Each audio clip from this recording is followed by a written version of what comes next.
Hello friends, beautiful beings and free spirits. I am Yogini Claudia, a life coach and yoga teacher in Dallas, Texas. Are you a free spirit?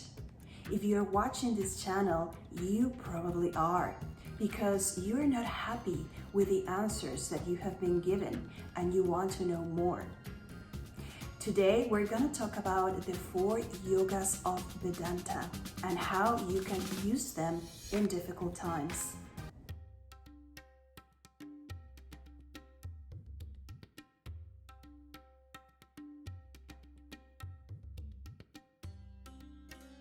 Let's start with the word yoga. Yoga means union. Union with universe, with cosmic intelligence, with a higher knowledge. According to Vedanta teachings, this is what every human being is searching for. We start with the understanding that the purpose of existence is not to enjoy life. The purpose of existence is to acquire knowledge, but not any knowledge, but the right knowledge, higher knowledge, the knowledge that every human being has access to through higher intelligence, also called God or divine presence or cosmic intelligence. Vedanta teaches that there are four different yogas or four different paths where one can achieve this supreme union.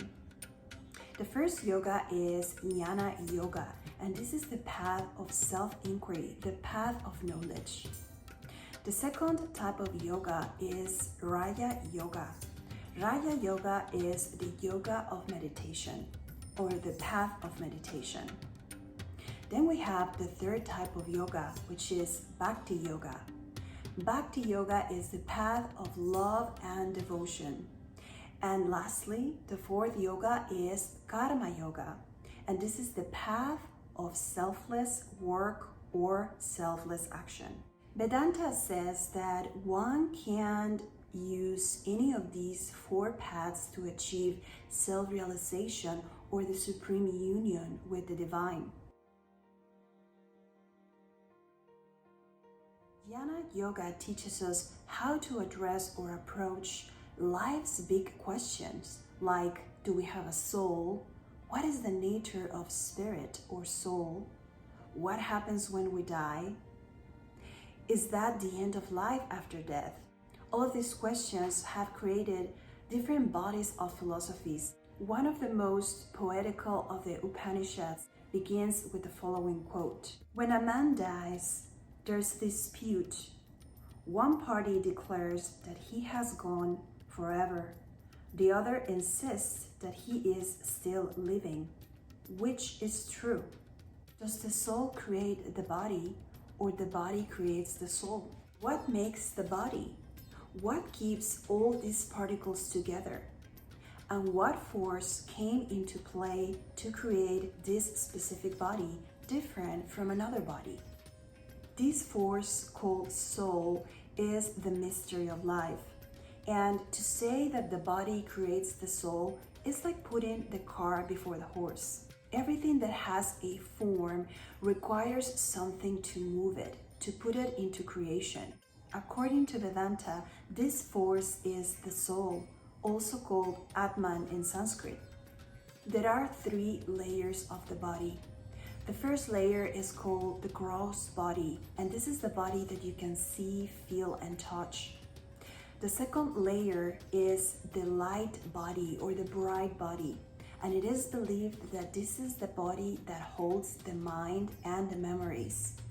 And going deeper inside is the third body, which is called the causal body or the soul, called also the Atman. It then becomes clear that the Atman is not the body and is not the mind. So what is it then? If the soul is formless, it must be infinite. And if it's infinite, it must be omnipresent, and it never dies. It never goes away. This is the conclusion that Vedanta philosophy reached through the analysis of these questions of the path of knowledge and inquiry to know our true selves. The way this knowledge helps us during difficult times It's because you know that you are not your body.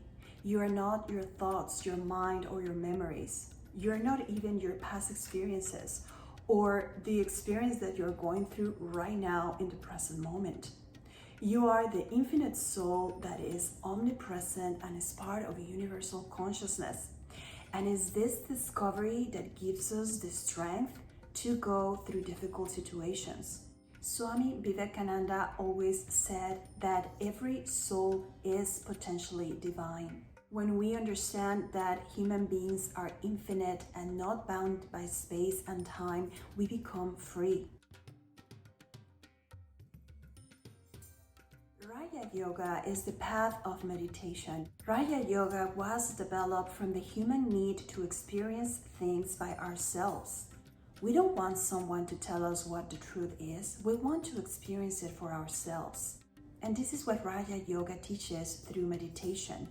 Raja Yoga developed as a scientific method to experience the union with the Supreme by ourselves. What is this scientific method? Well, this method uses the mind to study the mind. Mind is studying mind. When we practice meditation, we withdraw our 5 senses from the world and we go within.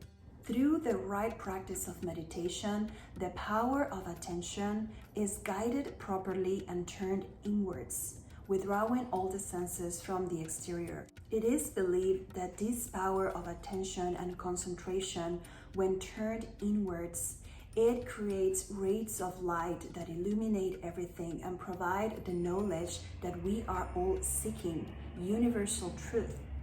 It is like a laser beam that is pointed to a specific location, to a specific point, observing with the power of concentration. Yoga philosophy goes as far as saying that this is the only means of acquiring true knowledge. This is something very important to understand that nobody is teaching us. Higher knowledge is available to everyone. We just need to know how to concentrate our mind in the right direction, guided by the right concentration, so we can access this universal knowledge. The challenge that human beings have is that the mind tends to be distracted all the time. It tends to go outwards to pay attention to external things. The remedy for this is our capacity for reflection. Reflection is our ability to use our mind to observe our mind. We are going to use a portion of our mind to be the observer of our mind and our sensations within. And how is this useful in difficult times?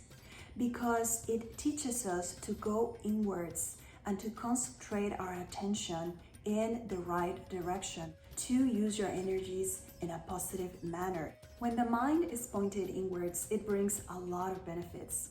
Some of them are, it calms the mind, it tones down nervous excitement, it helps us see things clearly, it improves our temperament, makes us mentally stronger, makes us physically healthier by calming down the nervous system.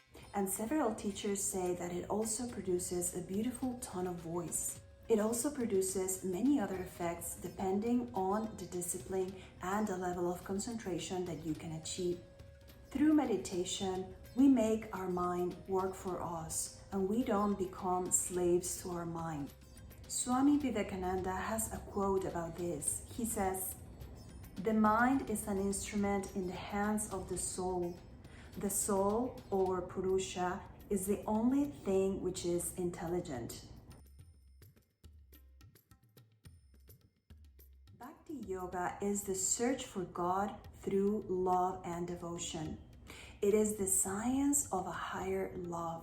And the way we do this is by saying prayers to your chosen God or your deity or whoever you feel is the supreme higher intelligence.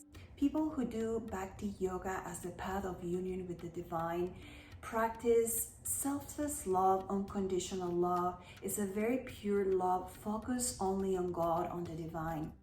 A mantra is a sacred word or a combination of words and a method to pray to your chosen higher intelligence, God or deity.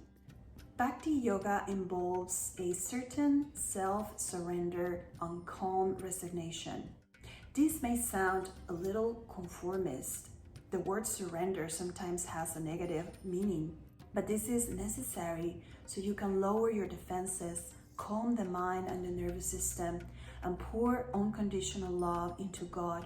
So you have to trust the process and trust God and just let go. Of course, we take actions to help ourselves and help others, but there's always that underlying surrender to the situation in this present moment. Para Bhakti means supreme love. Vedanta teaches that love can be rightfully directed or wrongfully directed. So when we practice Bhakti Yoga, we are learning to direct our love and our need for giving in the right direction. How is Bhakti Yoga helpful in difficult times? Bhakti Yoga teaches us how to get rid of our ego, how to get rid of the lowest forms of ego. Sometimes we have a mentality of poor little me, why am I going through this suffering? So when you forget about yourself and your situation and you love unconditionally the God and the universe, you are trusting the situation as it is, and this automatically makes you free. Karma Yoga is the path of selfless action. The word karma means to do or action. So we are all doing karma all the time, every day. With every action, every thought, and every word we say, we are doing karma. Karma has a direct effect in our character as human beings, because every action we take, every word we say, every thought we have create a series of experiences that leave an imprint or a mark in our character. Sometimes this imprint can become an obstruction in the path of freedom. By doing good actions, we do good to others and to ourselves. Because by doing selfless work for others, we forget about our own person. We forget about our ego and about our little problems. The heart gets purified by selfless work. And the key word here is selfless. Work has to be a mean on its own, no a means to an end.